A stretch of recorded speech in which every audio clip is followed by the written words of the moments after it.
स्वच्छता का करो दिल से पालन, स्वच्छता का करो दिल से पालन, स्वच्छ रहे तब भारत अपना, सुंदर रहे हर कोना कोना। यही है स्वच्छ भारत अभियान का सपना। नमस्कार दर्शकों, मैं हूं श्वेता अवस्थी। मैं अदिति शर्मा। आप सभी का स्वागत करती हूं कार्यक्रम स्वच्छ भारत में। दर्शकों, आज का हमारा विषय है ग्रामीण विकास में स्वच्छता का योगदान। और इसी विषय पर विस्तृत जानकारी देने के लिए आज स्टूडियो में उपस्थित हैं श्री सुरजीत ठाकुर जी, जो कि डिप्टी डायरेक्टर कम प्रोजेक्ट ऑफिसर हैं DRDA शिमला में, यानी कि डिस्ट्रिक्ट रूरल डेवलपमेंट एजेंसी, जो कि शिमला में है। सर, आपका हमारे स्टूडियो में आने के लिए बहुत बहुत स्वागत है। सबसे पहले तो मैं सभी दर्शकों का जो है वो स्वागत करता हूं। और सर, जैसे कि आज का हमारा विषय ही है स्वच्छ भारत अभियान, जो कि ग्रामीण क्षेत्र की हम बात कर रहे हैं। तो मैं अपने दर्शकों के माध्यम से आपसे ये जानना चाहती हूँ कि ये जो स्वच्छ भारत अभियान ग्रामीण क्षेत्र है, ये क्या क्या है और इसकी ज़रूरत हमें क्यों पड़ी? देखिए, अगर हम स्वच्छता की बात करें जी, तो जब देश आज़ाद नहीं हुआ था जी, तो महात्मा गांधी जी भारतीय राजनीति में जैसे ही उतरे जी, तो उन्होंने संपूर्ण भारत का भ्रमण किया। तो भ्रमण करने के बाद उन्होंने कहा कि भारत के लोगों को राजनीतिक आज़ादी से पहले जो है वो गंदगी से आज़ादी की ज़रूरत है। जी, बिल्कुल। भारत आज़ाद हो गया, लेकिन सरकारें बनती रही, समय बीतता गया, लेकिन ये महसूस किया गया कि भारत में बड़ी सारी जो प्रॉब्लम्स हैं, खासकर स्वास्थ्य से रिलेटेड, और जो कि गरीबी का एक मुख्य कारण है। लोग अधिकतर पैसा जो है वो अपना डॉक्टर और हकीमों के पास जो है वो खर्च रहे हैं। तो उनको अपने स्वास्थ्य में इम्प्रूवमेंट के लिए को देखते हुए 1986 में सबसे पहले जो था वो स्वच्छता के ऊपर सोचा गया और सबसे पहले जो है एक अभियान चलाया गया जिसको सेंट्रल रूरल सैनिटेशन प्रोग्राम कहा गया। उसका मुख्य उद्देश्य था, जिस उद्देश्य के साथ उसको लाया गया, कि जो ग्रामीण क्षेत्र हैं उनके लोगों के जीवन स्तर में सुधार हो, और दूसरा जो ग्रामीण महिलाएं हैं उनकी डिग्निटी और उनकी जो प्राइवेसी है उसकी रक्षा जो है वो हो अपने परिवेश में। तो इसी उद्देश्य के साथ जो शुरू किया गया, और टॉयलेट जो शब्द था वो एक आम जनता के बीच में आया और टॉयलेट बनने शुरू हुए। तो इसी कड़ी में चलते चलते जो है वो 2002 में भारत सरकार द्वारा एक टोटल सैनिटेशन कैंपेन, जिसको संपूर्ण स्वच्छता अभियान कहा गया, एक इंटेंसिव कार्यक्रम चलाया गया। उस कार्यक्रम में जो मुख्य बिंदु था वो लोगों में अवेयरनेस पैदा करना था, क्योंकि पिछले कार्यक्रम में देखा गया कि फैसिलिटी देने के बाद लोग उस तरफ जो थे वो टॉयलेट बनाने की तरफ इतने रुझान नहीं थे, लेकिन ये पाया गया कि जागरूकता पहले जरूरी है। तो बहुत उसमें इंटेंसिव काम हुआ स्वच्छता के प्रति लोगों में जागरूकता जो है वो पैदा करने के लिए। तो जो हम 1986 में 1% घरों में टॉयलेट थे, तो 2012 आते आते 33% घरों में टॉयलेट बन गए। फिर और महसूस किया गया, तो 2012 में, अक्टूबर 2012 में निर्मल भारत अभियान की शुरुआत की गई, और 2015 में फिर वो संपूर्ण स्वच्छ भारत मिशन बन के नाम से आया। मुख्य उद्देश्य वही था कि हर घर में शौचालय हो, प्रयोग उसका लोग शौचालय का करें, और साथ में जो आसपास की गंदगी है लोग उसके प्रति भी जागरूक हों। तो 2019 में 10 करोड़ के करीब करीब पूरे भारत में टॉयलेट बने, और संपूर्ण स्वच्छता जो थी 2 अक्टूबर को संपूर्ण स्वच्छ जो है पूरी पंचायतें जितनी भी पूरे भारत संपूर्ण भारत में थी, सभी राज्यों में थी, उन्होंने अपने को संपूर्ण स्वच्छ जो है वो घोषित किया। तो 2019 के बाद ये पाया गया कि ठीक है कि हमने टॉयलेट तो बना लिए, लेकिन अगला जो चैलेंज था वो था कि सस्टेन रखना इस चीज को, आगे भी लोग उन टॉयलेट जो बने हैं उनका अच्छी तरह से प्रयोग करें, ओपन में कोई ना जाए। और टॉयलेट के अलावा अब जो दूसरा चरण था वो था हमारा आसपास जो गंदगी है हमारे परिवेश में, वो भी उस चरण में लिया गया। और जैसा कि हमें पता है प्लास्टिक वेस्ट एक बड़ी उभरती हुई समस्या है, तो उसको भी स्वच्छ भारत मिशन 2 में जो है लिया गया है, और ये 2 अक्टूबर 2020 से चल के 2025 तक चलेगा कार्यक्रम, जिसमें एक तो जो ODF है, हमने ODF तो डिक्लेयर कर लिया है, अब हमने ODF प्लस होना है। प्लस मतलब कि सस्टेन रखना है, और साथ में जो हमारी प्लास्टिक वेस्ट है उसको भी मैनेज करना है हमने, ताकि जो है वो भारत का जो है वो प्रॉपर तरीके से आगे विकास हो सके। जी हाँ श्वेता जी, क्या आपको ये लगता नहीं कि आज हम 21st सेंचुरी में हैं, लेकिन फिर भी आज हम देखते हैं कि हमारे जो लोग हैं, खासकर चाहे हम ग्रामीण परिवेश की बात करें या हम शहरों में बात करें, लोग अवेयर नहीं है इस चीज़ के बारे में। हम सोचते हैं कि हमारे जो घर के अंदर साफ सफाई होनी चाहिए, हमारी व्यक्तिगत साफ सफाई होनी चाहिए, लेकिन हम एनवायरनमेंट के लिए आज भी वैसे हैं, क्या आपको नहीं जी, लगता? मुझे भी ऐसा ही कुछ लगता है कि लोगों को इसके लिए जागरूक होना बहुत ही ज़रूरी है। और इसीलिए मैं चाहती हूँ कि सर आप दर्शकों को बताएं कि जो आपने अभी उद्देश्य बताए हैं और ओडीएफ और ओडीएफ प्लस के बारे में बताया है, तो आप कुछ अंतर बताना चाहेंगे लोगों को? देखिए, ओडीएफ तो सिंपल मतलब था बाह्य शौच मुक्त होना, जी ऐसा परिवेश जिसमें हर व्यक्ति टॉयलेट यूज करे, जी। कोई बाहर शौच ना, खुले में शौच ना करे। और अगर हम देखें भी तो हमारे परिवेश में खुले में किसी प्रकार का कोई फीकल मैटर नजर ना आए। जी वो हमने 2019 में हासिल कर लिया, पूरे भारत में कर लिया, लेकिन अभी चैलेंजेस बहुत हैं। हमने एक मुहिम के तहत वो प्राप्त कर लिया है, लेकिन जब तक व्यवहारिक आदतें नहीं बदलेंगी तो हम ये नहीं कह सकते कि वो आगे भी उसी पेज से चलेगा। और समय के साथ साथ जो है वो नए लोग भी जुड़ेंगे, तो उसी चीज को सस्टेन करने के लिए स्वच्छ भारत मिशन 2 में जो मुख्य लक्ष्य रखा गया है वो रखा गया है ओडीएफ प्लस।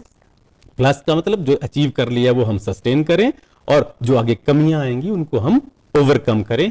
और साथ में जो दूसरी सबसे बड़ी समस्या है ठोस और तरल कचरा प्रबंधन, जो ग्रामीण क्षेत्रों में भी एक जो है वो दिन प्रतिदिन भयंकर रूप ले रही है, उस चैलेंज को भी हम जो है वो अपने लोकल स्तर पे ही मैनेज करें, ये ओडीएफ प्लस का मतलब है। जी। सर, ये जो हमारे ग्रामीण परिवेश है, इसमें जो है वो ये जो स्वच्छ भारत मिशन है, इसमें किस किस किस प्रकार की गतिविधियां जो हैं वो चलाई जाती हैं, या कैसे गतिविधियां रहती हैं इसमें? देखिए, सबसे पहले तो मैं बात करना चाहूंगा कि भारत सरकार द्वारा जो ये कार्यक्रम चलाया गया है, जी इसमें 2-3 गतिविधियां जो पुरानी हैं उन्हीं को थोड़ा और इम्प्रूव करने की बात की गई है, और कुछ नए कंपोनेंट भी ऐड किए हैं। तो स्वच्छ भारत मिशन 2 में सबसे पहले तो ओडीएफ सस्टेनेबिलिटी है, जी जिसमें भारत सरकार समय समय पर जो है वो ग्राम पंचायतों में सर्वे करती है, जी विभिन्न एजेंसियों के थ्रू से करवाती है, इंडिपेंडेंट एजेंसियों से भी करवाती है। एक तो ये सुनिश्चित किया जाता है कि क्या वो लोग जिन्होंने टॉयलेट बनाए हैं वो सही ढंग से उसको प्रयोग कर रहे हैं या नहीं कर रहे हैं, क्या उनका बिहेवियरल चेंज जो है वो हो रहा है या नहीं हुआ है। नंबर 1। नंबर 2, ऐसे भी हमारे कई ऐसे परिवार भी जुड़ रहे हैं, जो नए परिवार, फैमिलियां अलग हो रही हैं, नए घर बन रहे हैं, तो कहीं वो जो हमारी मेहनत है कहीं उसके बीच में वो एक रोड़ा ना आज बन जाए, इसके लिए उनको भी जो है वो अगर टॉयलेट अपना बनाते हैं तो सरकार जो है समय समय पर 12,000 रुपए प्रति टॉयलेट जो व्यक्ति बनाता है उसको इंसेंटिव के रूप में देती है, प्रोत्साहन राशि है उसको। तो सर वो क्या मतलब ईच एंड एवरी ईयर दी जाती है, या मतलब फर्स्ट ईयर ही दी जाती है? नहीं, देखिए, हर साल इसके बारे में जो है वो जानकारी ली जाती है, क्योंकि ये कंटिन्यूस एक्टिविटी है। इसको हम किसी पर्टिकुलर पॉइंट पे रोक नहीं सकते, क्योंकि नई परिवार बनना, नए गृहों का निर्माण होना जो है एक कंटिन्यूस प्रोसेस है। तो उसमें हम हर साल जो है वो सर्वे करवाकर ये जानकारी लेते हैं, और हर साल जो जरूरत होती है उसके अनुसार जो है लोगों को, पात्र लोगों को जो है वो प्रोत्साहन राशि दी जाती है। तो एक तो IHHL वाला है कि नए बनाने भी हैं और जो बने हैं उनको हमने अच्छी ढंग से प्रयोग करना है। दूसरा जो है, जो कंपोनेंट इसमें डाला गया है जो कि बहुत महत्वपूर्ण है खासकर ग्रामीण परिवेश के लिए, वो है सॉलिड लिक्विड वेस्ट मैनेजमेंट, मतलब ठोस और तरल कचरा प्रबंधन करना। जी बिल्कुल। जो हमारे ग्रामीण क्षेत्र हैं, शहरी क्षेत्रों से थोड़ा उनका अलग है सिस्टम, क्योंकि शहरों में जो है वो प्लास्टिक के अलावा जो है वो हमारा जो जैव निम्नीकरण वेस्ट है वो भी एक प्रॉब्लम है। जी लेकिन जहां तक ग्रामीण क्षेत्र की बात है तो प्लास्टिक वहां मेन प्रॉब्लम है, और जो हमारा जैव निम्नीकरणीय वेस्ट होता है उसको या तो लोग खाद के रूप में प्रयोग कर लेते हैं, तो उसकी यूटिलाइजेशन वहां हो जाती है, लोकल स्तर पे वो निपटान कर लेते हैं। लेकिन गांव में जो है वो सॉलिड वेस्ट, खासकर प्लास्टिक वेस्ट जो है वो समस्या बनता जा रहा है। कारण एक तो घर जो है वो बिखरे हैं, क्वांटिटी थोड़ी है, तो उसको इकट्ठा करना या उसको मैनेज करना अपने आप में ही एक चैलेंज है और एक महंगी प्रक्रिया है। तो हमारे फाइनेंशियल रिसोर्सेज के अनुसार जो है वो हमें जैसे शहरों में हम कोई सिस्टम बना लेते हैं वैसे नहीं बना सकते, तो वहां पर जो है इस अभियान में इसी बात को जोर दिया गया है कि हम लोकल तरीके से कैसे, हम लोकल भागीदारी से जो है कम से कम हम फाइनेंस यूज करते हुए जो है लोकल तरीके से उसका मैनेजमेंट करें। तो उसके ऊपर भी हम थोड़ी चर्चा करेंगे। लिक्विड वेस्ट जो है वो गांव में दो प्रकार का है। एक तो हमारा ग्रे वाटर मैनेजमेंट है जो हमारे रसोई घर से रसोई घर। ऑब्वियसली निकलता है। जी सर। तो रसोई घर वाले वेस्ट जो है उसके लिए हम, क्योंकि ना तो हम सीवरेज सिस्टम गांव में बना सकते हैं, वहां कॉस्ट बहुत ज्यादा है, घर दूर दूर हैं और उसको चलाना अपने आप में एक चैलेंज है, तो वहां हम सोख्ता गड्ढों के ऊपर जो है वो फोकस कर रहे हैं। सिंपल सी टेक्निक है, मैजिक सोक पिट, नई नई तकनीकें आई हैं जिसमें कम से कम लागत में जो है हर परिवार अपना सोख्ता पिट जो है वो बना सकता है। अभी हम मनरेगा से भी हर पंचायत में कम 100 घरों में जो है पायलट के तौर पर सोक पिट बनाने की तैयारी में है, बनाने की कोशिश कर रहे हैं ताकि लोग जो है मोटिवेट हों। दूसरा जो इशू है वो बड़ा कम है लेकिन फिर भी हमारे लिए एक चैलेंज रहेगा, वो है हमारा ब्लैक वाटर मैनेजमेंट। वैसे तो ग्रामीण परिवेश में ज्यादातर जो हमारे टॉयलेट के पिट बने हैं वो हमारे लीच पिट हैं, पर कई जगह लोगों ने सेप्टिक टैंक भी बनाए हैं और अब वो उस कगार पे पहुंच गए हैं ज्यादातर इलाके की, वो अब भरने वाले हैं और हमारे लिए समस्या जो है वो हो जाएगी। जी।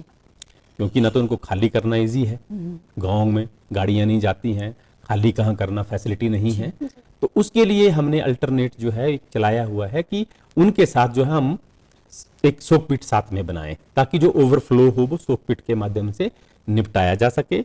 और दूसरा जो हम जागरूकता फैला रहे हैं वो हमारा ट्विन पिट टॉयलेट पे है। 2 खड्डों वाली जो नई टेक्नोलॉजी है वो एक सस्ती है, टिकाऊ है, मल्टीपल यूज है और उसमें जो है वो ज्यादा टिकाऊ है। तो हम जागरूक कर रहे हैं लोगों को कि ज्यादा मेहनत और ज्यादा राशि ना खर्च के वो सस्ती और टिकाऊ टेक्नोलॉजी उपयोग करें ताकि भविष्य में भी किसी प्रकार की कोई प्रॉब्लम ना आए। जी। तीसरा जो हमारा चैलेंज है इसमें वो हमारा है, लोगों ने तो बना लिए लेकिन वहां बाहर से भी लोग आएंगे, तो उसके लिए हम सामुदायिक स्वच्छता परिसर बना रहे हैं, कम्युनिटी सैनिटरी कॉम्प्लेक्सेस जिनको कहते हैं, ताकि बाहर के लोग या ऐसा कोई फंक्शन है तो उसमें जब भीड़ इकट्ठी होती है तो जो हमारे सामाजिक जगहें हैं वहां पर ऐसे हम कॉम्प्लेक्स बनाएं ताकि हम ओडीएफ सस्टेनेबिलिटी रख सकें।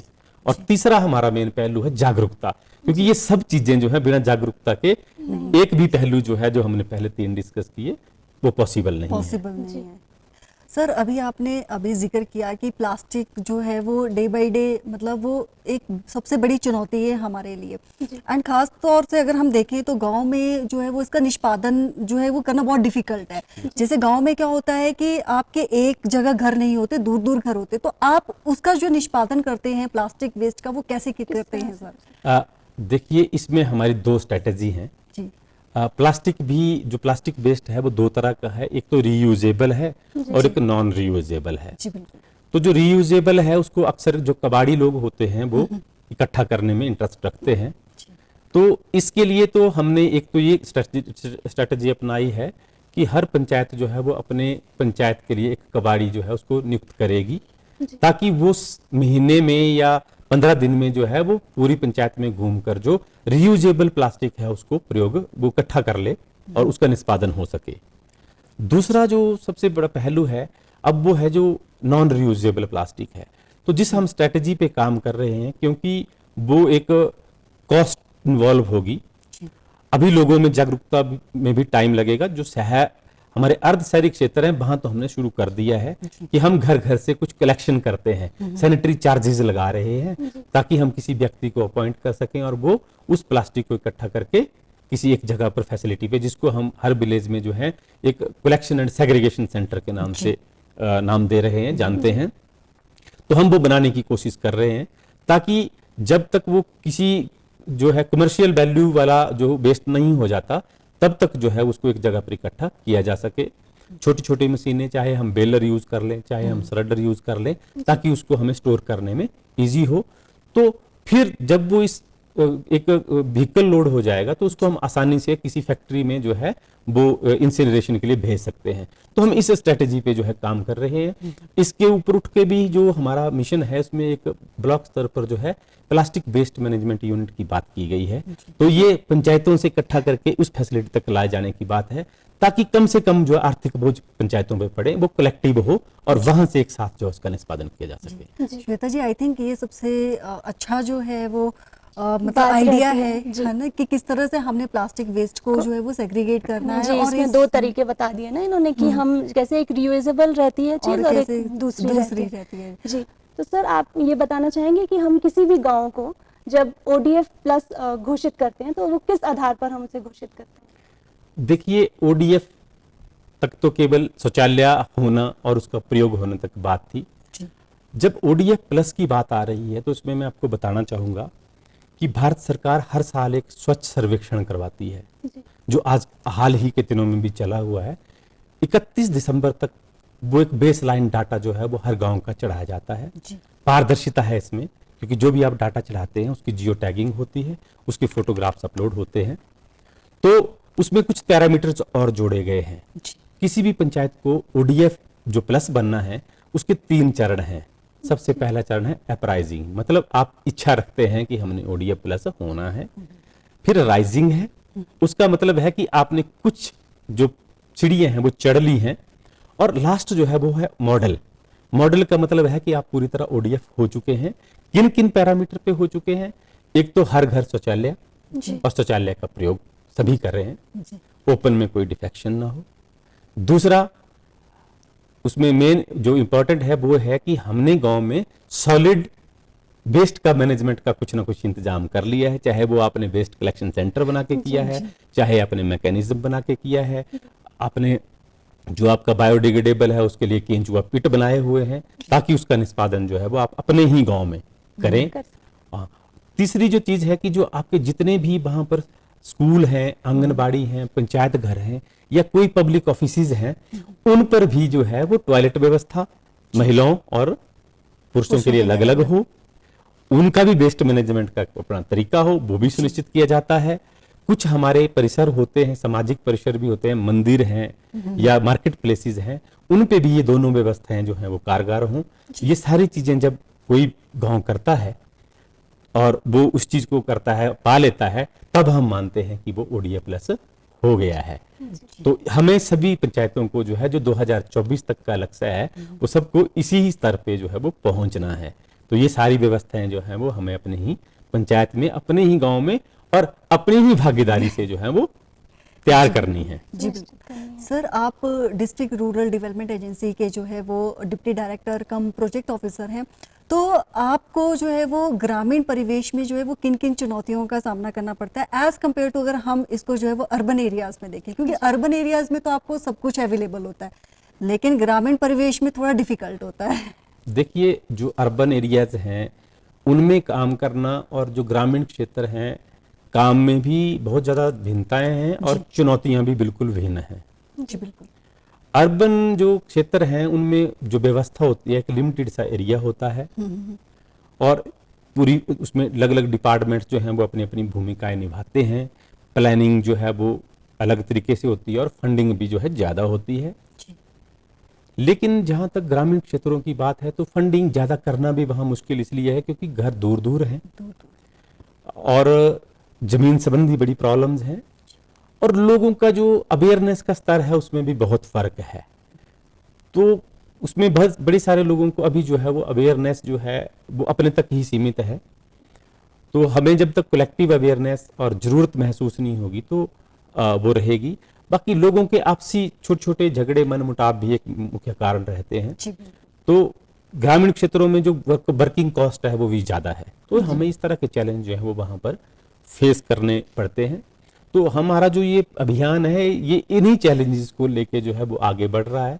अवेयरनेस जो है और कैपेसिटी बिल्डिंग जिसको हम कह रहे हैं कि पंचायतों में रिसोर्सेज नहीं है, तो वहाँ गिरी कर देखें तो वो भी कम है और टैक्सेस भी नहीं होते वहाँ पर। तो हम धीरे धीरे इसी ओर बढ़ रहे हैं, पंचायतों को जागरूक कर रहे हैं।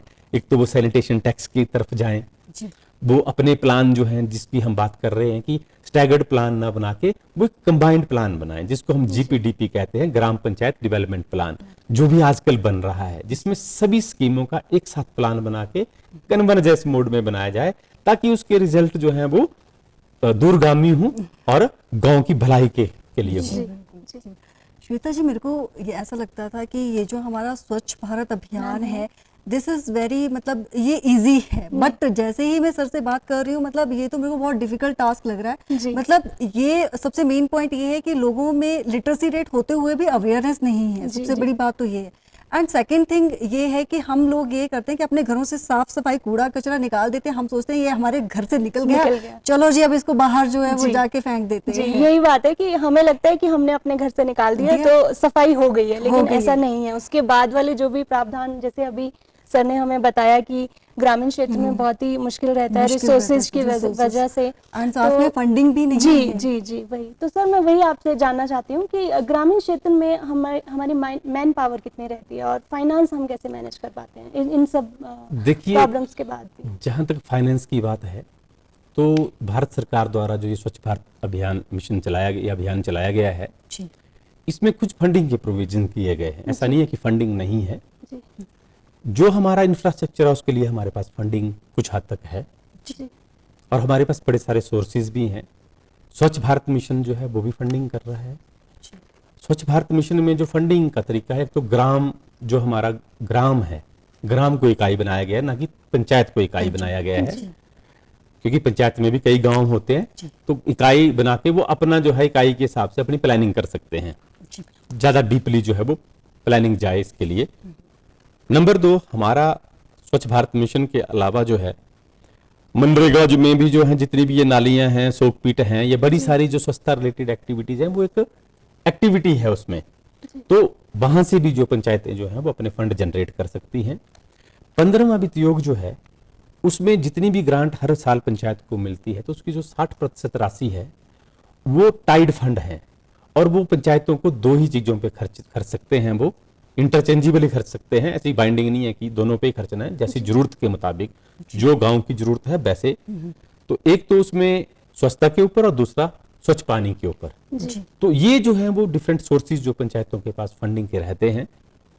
दूसरा जो चैलेंज है कि जो हम एक्टिविटीज कर रहे हैं, हमने कलेक्शन करनी है, हमने सेग्रीगेशन करनी है, उसकी ट्रांसपोर्टेशन करनी है, सस्टेन करना है, तो वो वक्त आ गया है कि पंचायतों को जो है और पंचायत वासियों को जागरूक करके जो है वो थोड़े थोड़े स्वच्छता कर जो हैं वो लगाने शुरू कर देने चाहिए, ताकि भविष्य में जो है वो सस्टेन भी रहें और लोगों को अच्छी सर्विसेज भी मिल सके, एक साफ सुथरा वातावरण जो है वो मिल सके।